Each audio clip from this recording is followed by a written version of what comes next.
ಸ್ನೇಹಿತರೆ, ಮೀಡಿಯಾ ಮಾಸ್ಟರ್ಸ್ಗೆ ಸ್ವಾಗತ ಸುಸ್ವಾಗತ. ಗೆಳೆಯರೆ, ಭಾರತ ಪಾಕಿಸ್ತಾನದ ಮೇಲೆ ದಾಳಿ ಮಾಡೋ ಸಮಯ ಸನ್ನಿಹಿತವಾಗಿದೆ. ಅವರು ನಮ್ಮ ಮೇಲೆ ಖಂಡಿತ ದಾಳಿ ಮಾಡ್ತಾರೆ ಅಂತ ಪಾಕಿಸ್ತಾನದ ರಕ್ಷಣಾ ಸಚಿವ ಖ್ವಾಜಾ ಆಸಿಫ್ ಹೇಳಿದ್ದಾನೆ. ಇನ್ನು ಪಾಕಿಸ್ತಾನ ಕೂಡ ಗಡಿಯಲ್ಲಿ ಆಯುಧಗಳನ್ನು ಜೋಡಿಸಿಕೊಳ್ಳೋದಕ್ಕೆ ಶುರು ಮಾಡಿದೆ. ರಡಾರ್ ಹಾಗೂ ಎಲೆಕ್ಟ್ರಾನಿಕ್ ವಾರ್ ಎಕ್ವಿಪ್ಮೆಂಟ್ಗಳನ್ನು ಪಾಕಿಸ್ತಾನ ಗಡಿಯುದ್ದಕ್ಕೂ ಜೋಡಿಸ್ತಾ ಇದೆ. ಇನ್ನು ಟರ್ಕಿ ಪಾಕಿಸ್ತಾನಕ್ಕೆ 6 ವಿಮಾನಗಳ ತುಂಬಾ ಆಯುಧಗಳನ್ನು ಕಳುಹಿಸಿದೆ ಅಂತ ಒಂದಷ್ಟು ಮಾಧ್ಯಮಗಳು ವರದಿ ಮಾಡಿದ್ವು. ಆದರೆ ನಾವಂಥದ್ದೇನು ಮಾಡಿಲ್ಲ ಅಂತ ಟರ್ಕಿ ಹೇಳ್ಕೊಂಡಿದೆ. ಇನ್ನು ಭಾರತದ S-400ಗೆ ಪ್ರತಿಯಾಗಿ ಪಾಕಿಸ್ತಾನ ಚೈನಾ ನಿರ್ಮಿತ HQ-9 ಏರ್ ಡಿಫೆನ್ಸ್ ಸಿಸ್ಟಮ್ ಅನ್ನು ತಂದು ನಿಲ್ಲಿಸಿದೆ. ಹಾಗಾದರೆ ಗಡಿಯಲ್ಲಿ ಏನಾಗ್ತಾ ಇದೆ? ಟರ್ಕಿ ಪಾಕಿಸ್ತಾನದ ಸಂಬಂಧಗಳು ಎಂಥವು? ಅವರು ಆಯುಧ ಕೊಟ್ಟಿಲ್ಲ ಅಂತ ಹೇಳ್ತಾ ಇರೋದು ಎಷ್ಟು ನಿಜ? ಮತ್ತು ಚೈನಾದ ಏರ್ ಡಿಫೆನ್ಸ್ ಭಾರತದ S-400ನ ಮುಂದೆ ನಿಲ್ಲುತ್ತಾ? ಹೇಗಿವೆ ಪಾಕಿಸ್ತಾನದ ಯುದ್ಧ ಸಿದ್ಧತೆಗಳು? ಬನ್ನಿ ನೋಡೋಣ.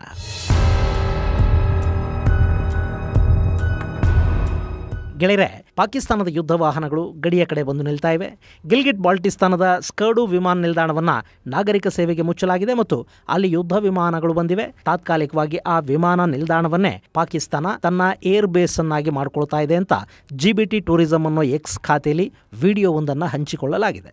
ಇನ್ನು ಪಾಕಿಸ್ತಾನದ ಸಿಯಾಲ್ಕೋಟ್ ಹಾಗೂ ಫಿರೋಜ್ಪುರ್ ಸೆಕ್ಟಾರ್ಗಳಲ್ಲಿ ಪಾಕಿಸ್ತಾನ ತನ್ನ ಬಳಿ ಇರೋ ಬಲಿಷ್ಠ ರಡಾರ್ಗಳನ್ನು ಮತ್ತು ಎಲೆಕ್ಟ್ರಾನಿಕ್ ವಾರ್ಫೇರ್ ಸಿಸ್ಟಮ್ಗಳನ್ನು ತಂದಿಡ್ತಾ ಇದೆ.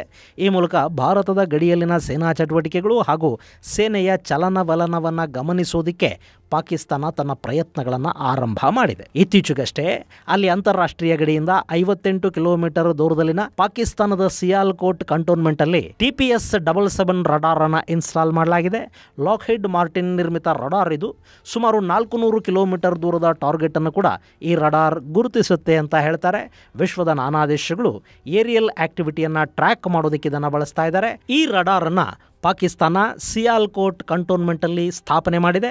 ಅದರ ಸ್ಯಾಟಲೈಟ್ ಇಮೇಜುಗಳು ಕೂಡ ಲಭ್ಯ ಆಗಿವೆ. ಈ ನಡುವೆ ಪಾಕಿಸ್ತಾನಕ್ಕೆ ಟರ್ಕಿ ಆಯುಧಗಳ ದೊಡ್ಡ ಕನ್ಸೈನ್ಮೆಂಟ್ ಅನ್ನು ಕಳುಹಿಸಿಕೊಟ್ಟಿದೆ ಮತ್ತು ಚೈನಾದಿಂದ PL-15 ಲಾಂಗ್ ರೇಂಜ್ ಮಿಸೈಲ್ಗಳು ಬಂದಿಳಿದಿವೆ ಅನ್ನೋ ಸುದ್ದಿಯನ್ನ ಭಾರತದ ಒಂದಷ್ಟು ಮಾಧ್ಯಮಗಳು ಮಾಡಿದ್ವು. ಅಲ್ಲಿ ಮೊನ್ನೆ ಟರ್ಕಿಯ C-130 ವಿಮಾನವೊಂದು ಪಾಕಿಸ್ತಾನಕ್ಕೆ ಬಂದಿಳಿತು. ಅದಕ್ಕೆ ಸಂಬಂಧಪಟ್ಟ ಅಧಿಕೃತ ಮಾಹಿತಿಯನ್ನ ಓಪನ್ ಸೋರ್ಸ್ ಇಂಟೆಲಿಜೆನ್ಸ್ನ ಟ್ರ್ಯಾಕರ್ಗಳು ತೋರಿಸಿದ್ವು. ಈ ಸುದ್ದಿ ಹೊರಬಿದ್ದು ಕೂಡಲೇ ಅದಕ್ಕೊಂದಷ್ಟು ರೆಕ್ಕೆ ಪುಕ್ಕಗಳು ಕೂಡ ಸೇರ್ಕೊಂಡ್ವು. ಅಲ್ಲಿ ಒಂದಲ್ಲ 6 C-130ಗಳು ಪಾಕಿಸ್ತಾನಕ್ಕೆ ಬಂದಿವೆ. ಪಾಕಿಸ್ತಾನದ ಬೇರೆ ಬೇರೆ ಏರ್ ಬೇಸುಗಳಲ್ಲೇ ಅವು ಲ್ಯಾಂಡ್ ಆಗಿವೆ. ಆಯುಧಗಳ ರಾಶಿಯನ್ನೇ ಡಂಪ್ ಮಾಡಿವೆ ಅನ್ನೋ ಥರದ ಸುದ್ದಿಗಳು ಹರಿದಾಡೋದಕ್ಕೆ ಶುರು ಮಾಡಿದ್ವು. ಈ ಸುದ್ದಿ ಭಾರತದಲ್ಲಿ ದೊಡ್ಡ ಮಟ್ಟದ ಆಕ್ರೋಶಕ್ಕೂ ಕಾರಣವಾಯಿತು. ಭಾರತದ ಪ್ರವಾಸಿಗಳು ಟರ್ಕಿಗೆ ಹೋಗಬಾರದು ಅನ್ನೋ ಥರದ ಕ್ಯಾಂಪೇನ್ ಅನ್ನು ಶುರು ಮಾಡಿದ್ರು. ಗೆಳೆಯರೆ, ಈ ಟರ್ಕಿ ಇದೆಯಲ್ಲ, ಇಲ್ಲಿಗೆ 2023ರ ಲೆಕ್ಕಾಚಾರಗಳ ಪ್ರಕಾರ ಸುಮಾರು 2,74,000 ಮಂದಿ ಭಾರತೀಯ ಪ್ರವಾಸಿಗರು ಹೋಗಿದ್ದಾರೆ. ಇನ್ನು 2024ರಲ್ಲಿ ಟರ್ಕಿಗೆ ಹೋಗುವ ಭಾರತೀಯ ಪ್ರವಾಸಿಗರ ಪ್ರಮಾಣ ಸುಮಾರು 34ರಷ್ಟು ಏರಿಕೆಯನ್ನು ದಾಖಲು ಮಾಡಿದೆ. ಟರ್ಕಿ ಭಾರತೀಯ ಪ್ರವಾಸಿಗರ ಮೂಲಕ ಸಾಕಷ್ಟು ಆದಾಯವನ್ನು ಗಳಿಸ್ತಾ ಇದೆ. ಇಂಥ ಟರ್ಕಿ ಪಾಕಿಸ್ತಾನಕ್ಕೆ ಸಹಾಯ ಮಾಡುತ್ತೆ ಅನ್ನೋದಾದ್ರೆ ಭಾರತೀಯ ಪ್ರವಾಸಿಗರು ಟರ್ಕಿಗೆ ಹೋಗೋದನ್ನು ನಿಲ್ಲಿಸಬೇಕು. ಆ ಮೂಲಕ ಟರ್ಕಿಯ ಆದಾಯದ ಮೇಲೆ ಹೊಡೆತ ಕೊಡಬೇಕು ಅನ್ನೋ ಥರದ ಒಂದಷ್ಟು ಪೋಸ್ಟುಗಳು, ಅಭಿಯಾನಗಳು, ಟ್ವೀಟುಗಳು ಈ ಥರದವು ಭಾರತದಲ್ಲಿ ಶುರುವಾದವು.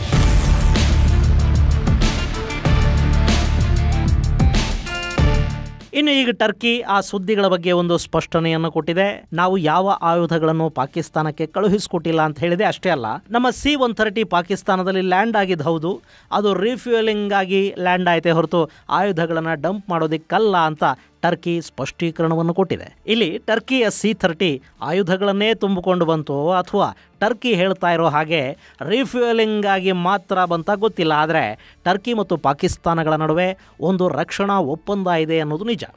2020ರಿಂದ 2024ರ ನಡುವೆ ಟರ್ಕಿಯ ಒಟ್ಟು ಆಯುಧ ರಫ್ತೇನಿದೆ ಅದರಲ್ಲಿ 10% ಅಂದರೆ ದಶಮ ಭಾಗವನ್ನು ಅವರು ಪಾಕಿಸ್ತಾನಕ್ಕೆ ಮಾರಾಟ ಮಾಡಿದ್ದಾರೆ ಅನ್ನೋದನ್ನು ಸಿಪ್ರಿಯ ವರದಿಗಳು ಹೇಳ್ತಾ ಇವೆ. 2021ರಿಂದಲೇ ಟರ್ಕಿ ಹಾಗೂ ಪಾಕಿಸ್ತಾನಗಳು ಶಸ್ತ್ರಾಸ್ತ್ರ ತಯಾರಿಕೆಯ ಜಂಟಿ ಒಪ್ಪಂದವೊಂದಕ್ಕೆ ಸಹಿ ಹಾಕಿವೆ. ಇನ್ನು ಟರ್ಕಿಯ ಡ್ರೋನ್ಗಳಿಗೆ ಮಾರುಕಟ್ಟೆಯಲ್ಲಿ ಒಂದು ಹೆಸರಿದೆ. ಅಜರ್ಬೈಜಾನ್ ಹಾಗೂ ಆರ್ಮೇನಿಯಾ ಯುದ್ಧದಲ್ಲಿ ನಿರ್ಣಾಯಕ ಪಾತ್ರವನ್ನು ವಹಿಸಿದ್ದು ಟರ್ಕಿಯ ಬೈರಕ್ತರ್ ಡ್ರೋನ್ಗಳು. ಅವತ್ತಿಗೆ ಡ್ರೋನ್ ಯುದ್ಧದ ಮಾಹಿತಿ ತುಂಬಾ ಕಡಿಮೆ ಇತ್ತು ಮತ್ತು ಆರ್ಮೇನಿಯಾ ಬಳಿ ಡ್ರೋನ್ಗಳನ್ನು ಸಮರ್ಥವಾಗಿ ಎದುರಿಸುವ ಶಕ್ತಿ ಇರಲಿಲ್ಲ.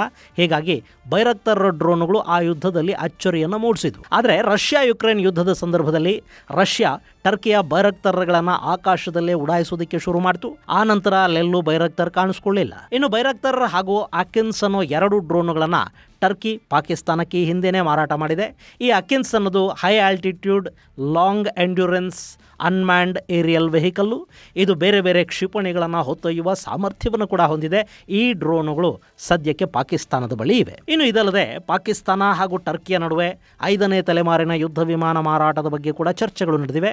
ಗೆಳೆಯರೆ, ಈ ಟರ್ಕಿ ಅನ್ನೋದು ನ್ಯಾಟೋ ಕೂಟದ ದೇಶ. ಹೀಗಾಗಿ ಟರ್ಕಿಯ ಬಳಿ ನ್ಯಾಟೋ ತಂತ್ರಜ್ಞಾನ ಇದೆ. ಅದನ್ನು ಬಳಸಿಕೊಂಡವರು ಒಂದಷ್ಟು ಬಲಿಷ್ಠ ಡ್ರೋನ್ ಮತ್ತು ಯುದ್ಧ ವಿಮಾನಗಳ ತಯಾರಿಯಲ್ಲಿ ತೊಡಗಿಸ್ಕೊಂಡಿದ್ದಾರೆ. ಅದನ್ನು ಪಾಕಿಸ್ತಾನಕ್ಕೂ ಟರ್ಕಿ ಕೊಡೋದಿಕ್ಕೆ ಹೋಗ್ತಾ ಇದೆ. ಹಾಗೆ ಪಾಕಿಸ್ತಾನದ F-16 ಯುದ್ಧ ವಿಮಾನಗಳನ್ನು ಟರ್ಕಿ ಅಪ್ಗ್ರೇಡ್ ಮಾಡಿಕೊಟ್ಟಿದೆ. ಈ ಅಪ್ಗ್ರೇಡ್ ಕೆಲಸ 2009ರಿಂದ ಆರಂಭಗೊಂಡು 2014ರವರೆಗೆ ನಡೀತು. ಅಂದರೆ 10 ವರ್ಷಗಳ ಹಿಂದೆ ನಡೆದ ಅಪ್ಗ್ರೇಡೇಷನ್ ಕೆಲಸ ಅದು. ಇನ್ನು F-16 ಯುದ್ಧ ವಿಮಾನಗಳ ಸರ್ವಿಸ್ ಹಾಗೂ ಸ್ಪೇರ್ಸ್ ಇದೆಲ್ಲವನ್ನ ಪಾಕಿಸ್ತಾನಕ್ಕೆ ಒದಗಿಸ್ತಾ ಇರೋದು ಟರ್ಕಿಶ್ ಏರೋಸ್ಪೇಸ್ ಕಂಪನಿನೇ. ಜೊತೆಗೆ ಈಗ ಪಾಕ್ ಸೇನೆಯಲ್ಲಿ F-16ಗಳಿಗಿಂತ ಚೈನಾದ JF-ಗಳ ಸಂಖ್ಯೆ ಹೆಚ್ಚಾಗಿದೆ. ಆದರೂ ಅವರಿಗೆ ಚೈನಾ ಯುದ್ಧ ವಿಮಾನಗಳ ಮೇಲೆ ಅಂಥ ದೊಡ್ಡ ನಂಬಿಕೆ ಇಲ್ಲ. ಅವರೀಗಲೂ ಭಾರತದ ವಿರುದ್ಧ ಅಂದು ಕೂಡಲೇ ಕಣಕ್ಕಿಳಿಸೋದು F-16 ಯುದ್ಧ ವಿಮಾನಗಳನ್ನೇ. ಇದರ ಜೊತೆಗೆ ಪಾಕಿಸ್ತಾನ ಟರ್ಕಿಯಿಂದ ATGW ಅಂದರೆ ಆಂಟಿ ಟ್ಯಾಂಕ್ ಗೈಡೆಡ್ ವೆಪನ್ಗಳನ್ನು, ಕಾರ್ವೆಟ್ಗಳನ್ನು ಕೂಡ ಖರೀದಿ ಮಾಡಿದೆ. ಹಾಗೆ ಡ್ರೋನ್ಗಳಿಗೆ ಬೇಕಾದ ಮಿಸೈಲ್ಗಳನ್ನು ಕೂಡ ಟರ್ಕಿನೇ ಪಾಕಿಸ್ತಾನಕ್ಕೆ ಕೊಟ್ಟಿದೆ. ಇನ್ನು ಪಾಕಿಸ್ತಾನದ ಅಗೋಸ್ಟಾ ಕ್ಲಾಸ್ ಜಲಾಂತರ್ಗಾಮಿ ನೌಕೆಗಳನ್ನು ಅಂದರೆ ಸಬ್ಮರನ್ಗಳನ್ನು ಕೂಡ ಮೇಲ್ದರ್ಜೆಗೇರಿಸುವ ಕೆಲಸವನ್ನ ಟರ್ಕಿನೇ ಮಾಡಿಕೊಟ್ಟಿದೆ. ಇನ್ನು ಇಲ್ಲಿ ಟರ್ಕಿ ಹಾಗೂ ಪಾಕಿಸ್ತಾನಗಳ ನಡುವೆ ಏನೇ ರಕ್ಷಣಾ ಒಪ್ಪಂದಗಳಿದ್ರೂ ಕೂಡ ಅವು ಆಯುಧ ಮಾರಾಟಕ್ಕೆ ಮಾತ್ರ ಸೀಮಿತಗೊಳ್ಳಬಹುದೇ ಹೊರತು ಟರ್ಕಿ ನೇರವಾಗಿ ಪಾಕಿಸ್ತಾನಕ್ಕೆ ಯುದ್ಧದಲ್ಲಿ ಸಹಾಯ ಮಾಡೋದಿಕ್ಕೆ ಹೋಗಲಾರದು. ಇಲ್ಲಿ ಟರ್ಕಿ, ಅಜರ್ಬೈಜಾನ್ ಹಾಗೂ ಪಾಕಿಸ್ತಾನಗಳ ನಡುವೆ ಈ ಭಾಗದಲ್ಲೊಂದು ಸೇನಾ ಸಹಕಾರ ತುಂಬಾ ಹಿಂದಿನಿಂದಲೂ ಇದೆ. ಈ ಹಿಂದೆ ಅಜರ್ಬೈಜಾನ್ ಆರ್ಮೇನಿಯಾ ನಡುವಿನ ಯುದ್ಧದಲ್ಲಿ ಅಜರ್ಬೈಜಾನ್ ಪರ ಈ 2 ದೇಶಗಳು ನಿಂತಿದ್ವು. ಈ ಕಾರಣಕ್ಕೇನೆ ಅಜರ್ಬೈಜಾನ್ ವಿರುದ್ಧ ಆರ್ಮೇನಿಯಾ ಭಾರತದ ಸಹಾಯವನ್ನು ಕೇಳಿತು. ಮತ್ತು ಮುಂದೆ ಭಾರತ ಮತ್ತು ಪಾಕಿಸ್ತಾನದ ನಡುವಿನ ಸಂಘರ್ಷಗಳ ಸಮಯದಲ್ಲಿ ಅಜರ್ಬೈಜಾನ್ ಕೂಡ ಪಾಕಿಸ್ತಾನದ ಪರ ನಿಲ್ಲಬಾರದು ಅನ್ನೋ ದೂರಾಲೋಚನೆಯನ್ನಿಟ್ಟುಕೊಂಡು ಭಾರತ ಆರ್ಮೇನಿಯಾ ಜೊತೆ ರಕ್ಷಣಾ ಒಪ್ಪಂದವನ್ನು ಮಾಡಿಕೊಂಡು ಅವರಿಗೆ ಆಯುಧ ಸರಬರಾಜನ್ನು ಶುರು ಮಾಡಿತು. ಇನ್ನು ಟರ್ಕಿಗೂ ಭಾರತ ಅಲ್ಲೊಂದು ಚೆಕ್ ಇಟ್ಟಿದೆ. ಟರ್ಕಿಯ ವಿರುದ್ಧ ಗ್ರೀಸ್ ಹಾಗೂ ಸೈಪ್ರಸ್ಗಳ ಜೊತೆ ಭಾರತಕ್ಕೆ ರಕ್ಷಣಾ ಸಹಕಾರ, ರಕ್ಷಣಾ ಒಪ್ಪಂದಗಳಿವೆ. ಹೀಗಾಗಿ ಟರ್ಕಿ ಪಾಕಿಸ್ತಾನದ ಜೊತೆ ಏನೇ ಆಯುಧ ಒಪ್ಪಂದವನ್ನು ಮಾಡಿಕೊಂಡ್ರೂ ಕೂಡ ಯುದ್ಧದ ಸಮಯದಲ್ಲಿ ನೇರವಾಗಿ ಪಾಕಿಗಳ ಸಹಾಯಕ್ಕೆ ಟರ್ಕಿ ನಿಲ್ಲಲಾರದು.